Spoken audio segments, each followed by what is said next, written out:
領土100，還有23天，我們要同心禱告。聖靈，我們歡迎你。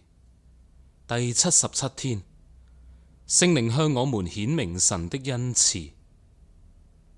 哥林多前書2章10至12節，只有神藉着聖靈把這事向我們顯明了，因為聖靈參透萬事，就是神深奧的事也參透了。除了在人裏頭的靈，誰知道人的事啊？照樣，除了神的靈，也沒有人知道神的事。我們所領受的，並不是世上的靈，而是從神來的靈，為使我們知道神把恩賜賞給我們的事。讓我哋一齊禱告。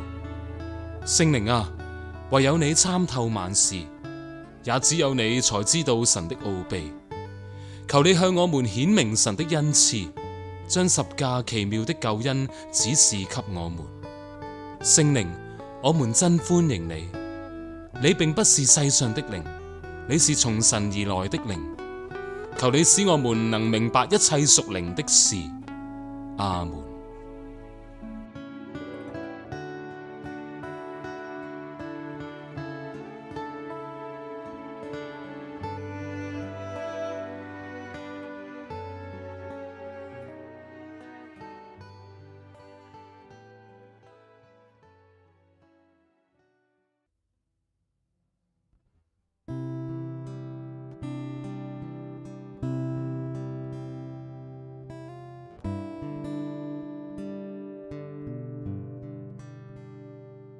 誰可與你相比？ô聖靈，神的一切，除你以外，有誰能知道？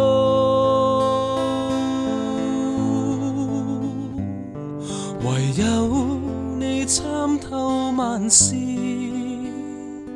顯明神恩賜的奧秘，我真渴望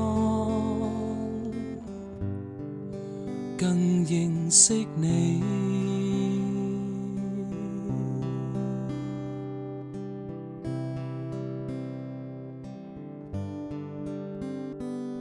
誰可與你相比？ô聖靈，神的一切，除你以外，有誰能知道？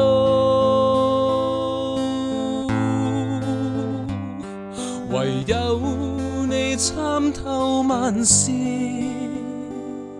顯明神恩賜的奧秘，我真渴望更認識你。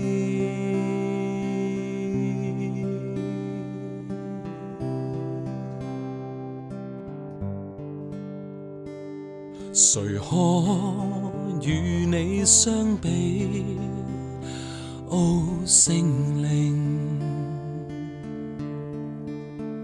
神的一切，除你以外，有誰能知道？唯有你參透萬事，顯明神恩賜的奧秘，我真渴望更認識你。唯有你參透萬事，顯明神恩賜的奧秘，我真渴望更認識你。我真渴望更認識你。